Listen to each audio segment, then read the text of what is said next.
This entire situation, this whole mess, feels like something out of a bad movie. You know, like on my wedding day, I exposed my fiancé and stepmother's affair, causing my father to collapse from shock. And even now, I can hardly believe this is my reality. Writing this down feels like the only way to process what happened. It's just so unbelievable. Honestly, I'm still not sure where everything went so wrong. I mean, my mom passed away when I was 16, and it was rough. For 2 years, my dad was just gone. Emotionally, I mean, he was all about me and my younger sister, Claire, which was sweet, but also suffocating. We were his whole world, and it was a lot of pressure. Then he met Amanda. She became his wife and our stepmother. I'll admit, at first, I was totally resistant to her. Nobody could ever replace my mom, and I made sure she knew it. But Amanda, she was smart. She never tried to take my mom's place. Instead, she just positioned herself as a friend or someone supportive, someone who got it. She'd help me pick out prom dresses, give me advice about college, and she was always there when I needed to talk about, boy stuff. Over time, I let my guard down. I started to trust her, and eventually, I considered her family. I was just so starved for that kind of connection that I guess I didn't see the red flags. Or maybe I just chose not to. 4 years ago, I met Henry at work. He seemed perfect, successful, charming, the kind of guy who could light up a room.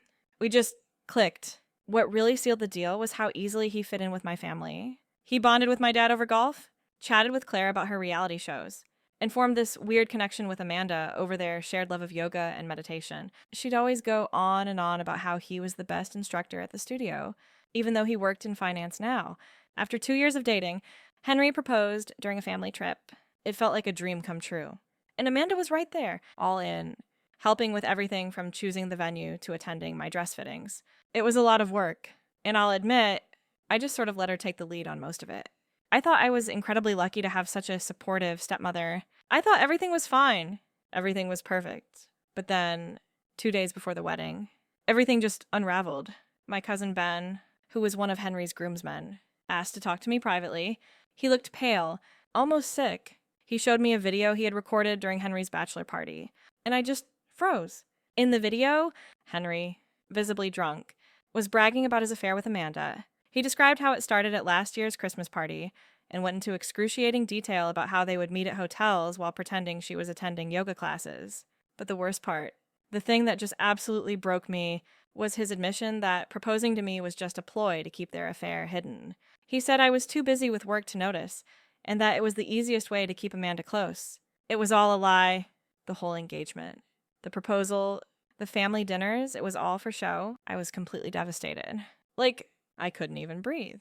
I didn't know what to do, but Ben, he was great. He encouraged me to dig deeper. So we did. We recovered deleted text messages between Henry and Amanda. Hundreds of exchanges where they planned their secret meetings. Amanda's credit card bills showed frequent charges at hotels on days she was supposedly at yoga. I even went to the hotels they used the most. I know, crazy, right?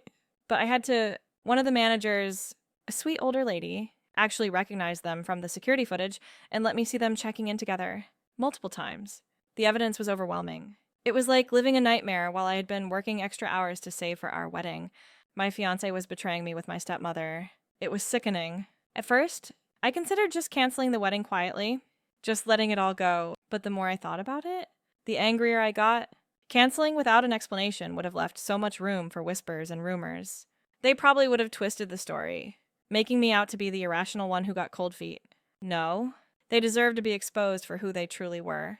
They needed to feel the same humiliation they had put me through for over a year. I mean, they had been hiding behind our family, using us to cover their tracks. They deserved to be unmasked, and I was going to be the one to do it. Some people might say I went too far, but what do they know about what it feels like to have your entire life turned into a joke? The day of the wedding was a blur. Instead of walking down the aisle in my expensive white dress, I showed up in jeans and an old t-shirt. The guests were all confused, whispering to each other. Amanda rushed over, trying to herd me into the bridal suite, her voice all sweet and concerned. "We can fix this, honey," she said. "Whatever's wrong, we can fix it." Henry looked nervous, but he tried to act all calm and collected, like nothing was wrong. I just took my place at the altar. When it was time for the vows, I gave a signal to the AV technician we had hired. Instead of our carefully curated wedding video, The footage from Henry's bachelor party began playing on the huge video screens. The room went silent. Every shocking, vile detail echoed through the speakers. Then came the security footage from the hotels. And finally, their text message exchanges. Every single one of the 200 guests saw it all. The room erupted into chaos. Amanda tried to escape. But my uncles, who had already been briefed by Ben, blocked the exits. Henry stood there, frozen, stammering that he had been drunk and joking in the video. My dad, overwhelmed by the betrayal, just collapsed. The paramedics rushed him to the hospital. I've had people since then, guests who were there, criticize me, saying I went too far and should have handled the situation privately. But after enduring over a year of lies and humiliation, I felt they deserved every second of public exposure. If they had wanted privacy, they should have thought of that before betraying me and my family so thoroughly. I mean, come on. It's not like I had a choice. They forced my hand. My father is still in the hospital under observation. The stress of everything has taken a toll on his health. Amanda hasn't returned home since that day. And Henry continues to call and text me, begging for a chance to explain himself. I've blocked his number, but he just keeps finding new ways to reach me. Claire, my sister, is staying with me. She doesn't want to be alone in the house, surrounded by the memories of what Amanda and Henry did. As I try to piece my life back together, I'm just left grappling with the realization that every happy memory from the past few years, family dinners, vacations, holidays feels tainted. Were those moments of laughter and connection genuine? Or were they just opportunities for Amanda and Henry to sneak around behind my back? The betrayal cuts deeper than I ever imagined. For now, I'm focusing on supporting my father and Claire as we navigate this storm together. I don't know what the future holds, but at least the truth is out. They can no longer hide behind the facade of family unity and love. It's a small comfort, but it's a step toward healing. It's been 2 weeks since I exposed Henry and Amanda, and things have only gotten worse. I honestly thought playing that video would be the end of it, that they would just flee in humiliation and I could start rebuilding my life. Instead, it feels like I've just opened Pandora's box.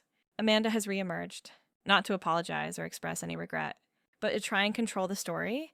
She sent this dramatic email to our entire extended family, our friends, even some people from my workplace. She painted herself as the innocent victim, duped by Henry. She claimed my dad was constantly working, which is a total lie, and that she was lonely and vulnerable, which is also a complete lie. According to her, Henry chased her relentlessly until she finally caved in. The most insane part was when she had the audacity to imply that she only helped plan the wedding because she was looking for an excuse to break up with Henry. The whole email was filled with lies and phony apologies about how she never intended to upset me. She even tried to gaslight me, saying I was making a big deal out of nothing. I swear, that woman is completely insane. But my cousin Ben, the one who taped the video, he decided to dig deeper. He's in IT and knows how to recover deleted emails. What he found was just insane. Years of correspondence between Amanda and Henry, going all the way back to when I was still in college. Long before Henry and I even met, they knew each other from the yoga studio where Henry used to work as an instructor, and she was one of his frequent students. I remember now, during my final year of college when I was totally stressed out, Amanda became super insistent that I try yoga. She specifically recommended this studio and was always praising their instructors, especially Henry. She even made sure I only attended courses when he was instructing, claiming they were the best for beginners. She was literally orchestrating the whole romance. Looking back, I remember her asking me so many questions about the classes. If I thought Henry was a good teacher, and even if I found him appealing, she was pulling the strings the whole time. It was sickening. But the worst revelation came when my dad went to check on our family beach property. He found a wooden box hidden in the back of their wardrobe, filled with love letters between Henry and Amanda. These letters weren't just recent, they dated back for years. They laid out their plan for Henry to marry me so they could continue their secret little connection without suspicion. They even joked that I would never notice because I was too preoccupied with my work. It makes me feel so dirty. The wedding video has spread throughout our neighborhood. People who weren't even at the wedding have seen it. Henry's groomsmen started providing additional information about what he said at the bachelor party that wasn't captured on tape. Apparently, he made several vulgar remarks about having a mother and a daughter. And then other women started coming forward with their own stories about Amanda. 2 of Claire's high school friends contacted me independently. They both said Amanda had tried to seduce their older brothers when they came over to study. One of the brothers was 19 at the time. Another woman from our church confessed that Amanda had an affair with her husband 3 years ago. My stepmother, it seems, has a history of chasing younger men, especially those connected to her daughters. It's a sick pattern. My dad was released from the hospital after 3 days, but he's not the same person. His blood pressure is still high, and he barely eats or sleeps. He spends most of his time in his study, just looking through old photos and family videos. I visit him every day, but seeing him like this just breaks my heart. He keeps apologizing to me, saying he should have seen the signs. It's not his fault, but he feels like it is. Henry finally stopped contacting me personally when I threatened him with a restraining order, but he's since started spreading his own version of events. He claims I'm unstable and overreacted to some innocent, drunken conversation at his bachelor party. His family fully supports his lies. His mom even called me, saying I had ruined her son's life due to a misunderstanding. She argued that the hotel visits and messages could be explained if I only let Henry speak to me. I just blocked her number. She has no idea what she's talking about. I'm not crazy. They are. The ultimate blow came when Claire found Amanda's diary in a false bottom drawer in her craft room. What she had written about her relationship with Henry made me physically ill. She described their encounters, their future plans, and how they would giggle about their secret at family gatherings. She even wrote about how much fun it was to help organize my wedding, picking out venues where they had already hooked up. Reading those diary notes just destroyed something inside me. All the times I thanked her for her help. All the times I confided in her about my relationship with Henry. She was just laughing at me behind my back. How could I have been so blind? How could I have missed what was right in front of me? It's been a month since my last update, and the situation has only gotten worse in ways I never expected. Just when I think things can't get any crazier, something new emerges. The biggest development is that Henry lost his job at the investment firm. Apparently, his boss's wife was at the wedding and taped everything on her phone. The video spread throughout the office and eventually reached the company's board. They judged that Henry's actions reflected poor judgment and a lack of moral character. Since he dealt with high net worth clients who trusted him with their money, the company decided it couldn't take the risk of keeping him. He was dismissed last week without severance pay. But that's not even the worst part. Amanda completely lost it while my dad was still reeling from everything. She emptied their joint accounts, taking nearly $200, and she also grabbed all of the family jewelry, including pieces that belonged to my mother and were supposed to be passed down to me and Claire. My mom's engagement ring, her grandmother's pearls, even the locket with our baby pictures, all of it is gone. Amanda left a dramatic note saying that years of mental manipulation and anguish from my dad had pushed her to take drastic steps to protect herself. My father's lawyer is trying to find her, but she seems to have vanished. She even emptied her personal storage unit without anyone noticing. I honestly don't know what she's thinking. And then Claire finally broke down and told me something that made my blood boil. Last year, after her senior prom, she walked in on Amanda trying to seduce her boyfriend, Tom. Claire had gone upstairs to change out of her outfit while Tom waited in the kitchen. When she came back, she found Amanda cornered against the fridge, wearing nothing but a silk robe. Tom looked terrified. Amanda tried to explain it away as a misunderstanding, claiming she didn't expect anyone to be in the kitchen so late. She begged Claire not to tell anyone, saying she was afraid it would split up the family. Claire, who was barely 18 at the time and completely terrified, stayed silent. She broke up with Tom the next day. Too embarrassed to tell him the real reason. More details about Henry and Amanda's affair keep emerging. Amanda's yoga friend contacted me, claiming their relationship at the yoga studio was an open secret. Everyone just assumed it was over when Henry moved to work in finance. But it looks like they just got better at hiding it. The friend also found old pictures from a yoga retreat of Henry and Amanda looking pretty cozy, taken while Henry and I were already dating. The friend also mentioned that Amanda had a reputation for getting too close to male students, especially younger ones. The studio owner had warned her several times to respect professional boundaries. It just validates everything Claire's friends said about Amanda chasing their brothers. My dad has started divorce proceedings, but he's not doing well. His blood pressure is still alarmingly high, and his doctor has prescribed additional medication. He rarely leaves the house except for sessions with his lawyer.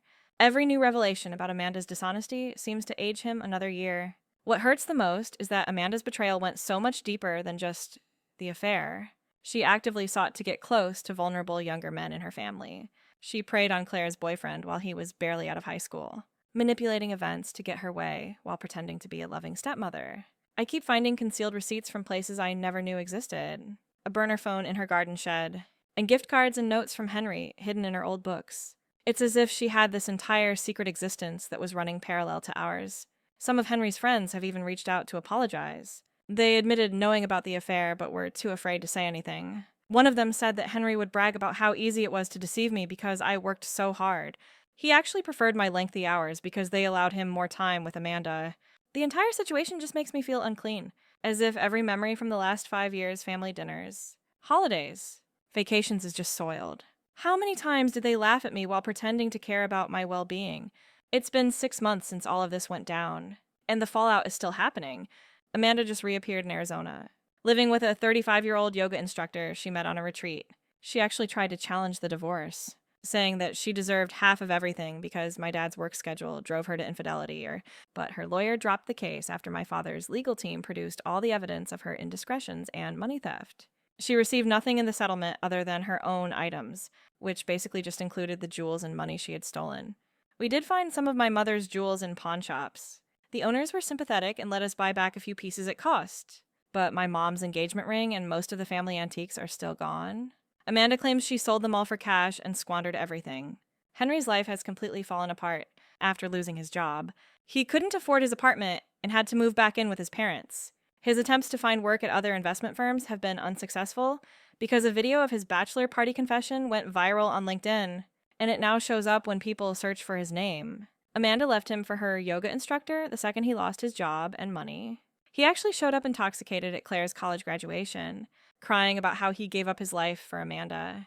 When he tried to force his way into the room to speak with me, security had to physically remove him. Even his parents have stopped defending him and are telling him to move out of state for a new start. The wedding venue even contacted us to refund our entire deposit. They want to use our story anonymously as a cautionary tale in their new contracts, which now include provisions barring unauthorized video displays during ceremonies. My dad is doing much better physically. His blood pressure is under control, and he's slowly rebuilding his life. He sold the beach house. He couldn't stand the memory of their affair and relocated to a smaller home closer to me and Claire. He also found a journal Amanda kept showing how she thoroughly exploited us over the years. She documented times she would gaslight him, like shifting his keys and pretending he was forgetful or lying about agreements they never made. She did the same thing to me and Claire. Quietly eroding our confidence while pretending to be helpful, Claire is succeeding at college. She's dating again, and she just feels lighter since she no longer has to worry about Amanda preying on her boyfriends. She's even reconnected with her old boyfriend, Tom, as friends, which has helped her heal from the trauma. As for me, I'm not interested in dating right now. My friends still try to set me up, but I need time to trust again. The hardest thing isn't the betrayal itself, but realizing that every good family memory from the last 5 years was just based on lies. I've moved to a new apartment in a different part of town, changed my phone number, and blocked Henry and Amanda across all platforms. Some people still think I went too far with the public exposure, but I don't regret it. Sometimes the truth needs witnesses, and sometimes the only way to deal with the toxic people is to expose their actions. To anyone who is going through something similar, just believe your instincts. If something feels off, it probably is. I spent years ignoring red flags because I wanted to believe in the ideal family life. Never again.